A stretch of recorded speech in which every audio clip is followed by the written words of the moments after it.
ഇനിയാണ് എന്റെ ഷോ. കാത്തിരുന്ന എന്റെ കംബാക്ക് മൊമെന്റ്. ജനപ്രിയ നായകൻ്റെ ബബ്ബ ഭയഭക്തി ബഹുമാനം സംഭവം ബബ്ബ ആയിട്ടുണ്ട്. പടം കാശിനും കർമ്മത്തിനും കൊള്ളത്തില്ല. പിന്നെ ഒരു ചായയും ഒരു കടിയൊക്കെ കടിച്ച് കാണാൻ താല്പര്യമുള്ള, ഒരു പണിയുമില്ലാത്ത, വെറുതെ ഒന്ന് ചുമ്മാ കണ്ട് ഒരു എൻ്റർടൈൻമെൻ്റ് ആണെന്നൊന്നും പറയാൻ പറ്റത്തില്ല, അത് വേറെ കാര്യം. ഒരു എൻ്റർടൈൻമെൻറ്റും ഇതിനകത്തില്ല. ഒരു ലോജിക്കും ഇല്ലാത്ത പടമാണ്. അത് അവർ തന്നെ പറയുന്നുണ്ട്, ഈ പടം ഒരു ലോജിക്കും ഇല്ല, ചുമ്മാ കണ്ടിട്ട് ഇറങ്ങി പോവുക പൈസ തന്നിട്ട്.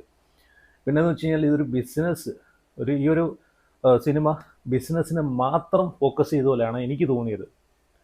എങ്ങനെയെങ്കിലുമൊക്കെ കുറേ എന്തെങ്കിലുമൊക്കെ കാട്ടിക്കൂട്ടി ചവറ് പരുവത്തിൽ മിക്സ് ചെയ്ത് വെച്ചിട്ട് അതങ്ങോട്ട് എടുത്ത് മന്ദകുത്തികളായ, പൊട്ടന്മാരായ, വിഡ്ഢികളായ, കുറേ അന്തംകമ്മി ഫാൻസുകളായ, കുറേ പാൽക്കുപ്പി പിള്ളേരെടുത്തോട്ട് ഇട്ട് കൊടുത്തിട്ട് പൈസ വാരുന്നൊരു പരിപാടി ഉണ്ടല്ലോ, അതായിട്ടാണ് എനിക്ക് തോന്നുന്നത്.